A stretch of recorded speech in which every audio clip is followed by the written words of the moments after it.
Allez, on va tester un nouveau format, on va faire du 3+2 et voir un petit peu ce que ça donne. Allez, E4 on commence, E6 c'est une française, D5 cavalier C3 je prends le centre, normalement il doit prendre, alors ouais. Deux possibilités, soit il prend, soit il joue fou B5, et fou B5 j'adore cette variante là, parce que j'ai plein de petits trucs, c'est A3, fou prend cavalier, pion prend, dame G5, cavalier F6, dame prend G7, waouh, bah il joue pas cette variante là, donc c'est bien beau, je me suis tout enflammé, mais pour rien. Donc il choisit A5. A5, je pense qu'en fait, je peux continuer un peu de la même façon. On va continuer avec G3, qui est en fait un coup qui aurait marché aussi. Si maintenant il joue fou prend cavalier, je crois que ça marche encore. Dame G4, cavalier F6, dame prend G7. Ça aurait marché tour G8, dame H6. Bon. Ok, alors maintenant il faut commencer à pas trop déconner. Allez, on va jouer fou G2. Fou G2, on est maintenant dans une française. Un peu classique, avec E5. Alors, non, elle est pas trop classique. Le problème de la française, hein, c'est toujours d'avoir le fou C8 qui est enfermé. Je suis obligé de jouer vite. Donc cavalier E2, je continue comme ça. Donc comme d'habitude, on vient m'attaquer ce pion. Donc attention, parce que prise de pion, cavalier prend pion, il y a cavalier prend pion au bout. Donc c'est pour ça que j'ai choisi de jouer F4. Alors F4, il peut choisir de prendre quand même. Prise, et peut-être des fous, fou B6, fou E3. Donc je vais commencer par jouer fou E3. Ah putain, j'aime pas cette position. Allez, c'est moi qui prends. Je me prends pas la tête, c'est moi qui prends. On verra. Alors, je pense qu'il peut pas pousser parce que j'ai cavalier prend D4. Ok, il choisit de prendre comme ça. Bah, on va récupérer tout simplement avec le cavalier pour se garder une structure correcte, hein. Je veux pas de pion triplé. Et maintenant, bah, je pense que je peux enchaîner avec un petit roc. Un petit roc. Alors, la structure est pas hyper bonne, hein. Pas hyper bonne. Attention, parce qu'il menace de jouer E4 si jamais je. Est-ce qu'il peut jouer E4 si jamais je joue fou E3, D4? Non, parce que j'ai fou prend cavalier échec en intermédios. Donc on va jouer fou E3. S'il pousse, fou prend cavalier échec, pion prend. Et après ce pion là est en prise. Tactique Awaken. Il y en a un qui a pas bien bossé sa tactique. Donc là on reprend de quoi? On reprend du fou, on reprend du pion. On reprend de la dame, pardon, ou on reprend du fou. Soit dame prend, il va échanger les dames. Et ensuite, est-ce qu'il a une bonne case pour son cavalier? Bah, il va revenir en B7 ou en D7, j'ai un pion de plus. C'est celui de faire fou prend, je garde les dames, hein. Je garde les dames.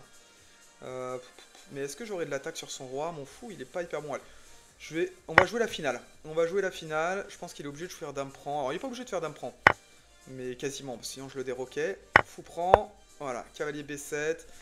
Cavalier B7, il est pas bon. Il a toujours un fou ici qui est dégueulasse. On va essayer de jouer sur ce fou dégueulasse et l'empêcher de le développer. Donc, je vais prendre cette colonne ici. Mon but, c'est vraiment de l'empêcher de développer son fou. Donc là, il joue ça. Je veux l'empêcher de jouer petit roc.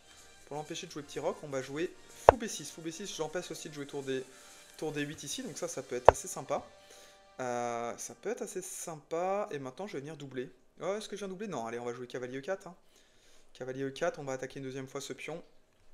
Ici, alors il peut peut-être le défendre avec tour là, mais j'ai peut-être des cavaliers D6, cavalier D6 échec, cavalier prend cavalier, tour prend, et puis je vais pouvoir doubler. Bon, ça peut être une bonne affaire. Alors, ok, il vient m'attaquer en intermédiaire. On va jouer tour F2, hein. Tour F2, menace tour D2. Menace tour D2, donc on va doubler, hein. On va doubler là-dessus simplement. On va doubler. Alors peut-être tour F3 pour jouer tour C3 était un peu plus précis. Probablement nettement plus précis. Mais c'est pas grave. Allez, on double tour D2. On se pose pas trop de questions. On se pose pas trop de questions. Il n'y a pas de raison de s'en poser. Parce qu'on est bien là-dessus. J'ai pas envie d'échanger mon cavalier. Je vais jouer tout simplement B3. Menace C4. Et ensuite je vais avoir un bon. Ouais, j'ai envie d'avoir un bon cavalier ici, mais je vais pas pouvoir l'avoir tout de suite. Bon, j'ai un pion de plus, on est bien. Alors, il pousse, il pousse, il pousse, il pousse. C'est pas très grave, moi je pousse en intermédiaire. Allez, on pousse en intermédiaire. Il va probablement venir décaler son fou de ce côté-là. Et allez, je vais échanger son cavalier. Ça me permettra d'avoir une tour qui est bien placée. Il faut que j'accélère, il faut que j'accélère. Je pense que là on est bien. En théorie même, je pense qu'on est gagnant. Mais c'est fou de couleur opposée. J'ai un pion de plus, mais fou de couleur opposée, donc attention. Allez, je reprends. Je reprends. Alors, ah ouais, donc ça m'embête un peu parce qu'il vient quand même un peu me bloquer là-dessus. Donc il y a moyen qu'il arrive à récupérer. Je pense que je vais essayer de jouer. Ah, mais ça m'embête parce qu'il a des tours C2 là, hein. Tour C2 très gênant, hein. Tour C2 très gênant parce que menace tour G2 échec. Tour G2 échec, menace roi F1, roi H2, c'est pas très bon pour moi. Donc, ok. Bon, là-dessus ça me va. Là-dessus ça me va. Parce qu'en fait, bon, ça me va pas très bien en fait, hein. Je dis ça me va, mais au moins c'est un peu moins dangereux. Mais voilà, là il va venir consolider tout simplement comme ça. Après, c'est moi qui ai la colonne, hein. C'est moi qui ai la colonne, donc du coup ça va me permettre de. Ah bon, bah alors là, s'il me donne le. Allez, tour prend pion, il n'y a pas de piège, hein. Tour prend pion. Et là, on lui dit merci. Merci, mec. C'est sympa de ta part. C'est vachement sympa de ta part. Comment est-ce qu'on continue? Et ben en fait, on va venir plutôt se placer sur la septième rangée. Septième rangée, toujours la bonne rangée. S'il vient échanger les tours, il n'y a pas de souci. Et je pense qu'après, j'enchaîne avec un fou D6 pour venir bloquer la colonne. Ça me paraît être le bon plan. Mais on va commencer par monter le roi. Donc, on monte le roi. Je pense que la case E3 est bonne. Case E3 est bonne. Voilà. Ça, je pense que ça vient s'affaiblir. Mais bon, en même temps, là, il est un peu au pied du mur, hein. Il n'a pas énormément de coups à jouer. Donc là, maintenant, je vais monter. Ce que j'ai envie de faire, c'est de faire un c'est de venir quoi? C'est de venir menacer. Bon, s'il bouge sa tour, j'ai toujours des tours prends-pions ici qui sont un petit peu gênants. Et là, en fait, je pense que je peux commencer à venir aller taper sur ce pion F7. Ce qui peut être un petit peu chiant pour lui. Et là, on échange. On échange. On va jouer fou ici, comme ça. Et puis après, je vais essayer de... S'il prend cette colonne, je vais venir lui chasser le fou. Attention à ce qu'il rentre pas trop non plus, hein, comme ça. Après, j'ai un pion, hein. J'ai un pion. Un pion passé. Un petit pion passé, c'est le bon pion, ça. C'est le bon pion. Il va aller à dame. Plus dur à commenter, hein. Plus dur à commenter quand on a que 3 minutes. 3 minutes et 2 secondes, c'est très très short. Alors, une façon d'échanger, ça peut être de jouer comme ça. Je pense que c'est ce qu'on va jouer. Allez, on va jouer de cette façon-là. Là, je menace de jouer tour B8, je force l'échange. Donc, on va le jouer. Alors, est-ce qu'on jouerait pas d'abord fou échec? Non, tour B8. Tour B8, et puis on arrête de réfléchir. Là, il commence à comprendre, je pense, que son roi est du mauvais côté de l'échiquier. Il a raison de le comprendre. Voilà, fou prend. Ensuite, on va jouer roi là, on va gagner des temps.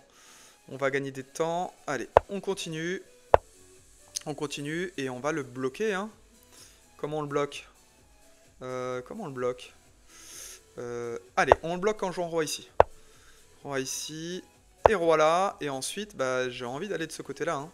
Ouais, tous mes pions sont sur noir, donc il peut en attaquer aucun, donc jusque là on est bien. Par contre, lui il a des pions sur noir. Faut qu'il fasse attention, parce que pion sur noir, ça va lui poser problème à un moment donné. Allez, fou ici, échec, je vais lui demander de faire un choix. Choix de son côté, là maintenant je vais pouvoir aller attaquer. On va pouvoir aller attaquer de ce côté-là, et là j'ai envie de lui dire... Ah, peut-être qu'il a réussi à trouver un blocage, on va voir. C'est possible qu'il ait réussi à trouver un blocage. Ah, le petit filou. Le petit filou, il a réussi à la jouer plutôt pas trop mal, hein, au final, hein. C'est plutôt correct ce qu'il nous a fait, hein. C'est plutôt correct, on va voir s'il s'en sort. On va voir, hein, parce que c'est pas si facile que ça pour lui à tenir. Ah si, c'est pas si compliqué non plus, hein. Ouh, là il vient... Ah putain, j'aurais peut-être dû l'empêcher de jouer comme ça. Bon, on va voir.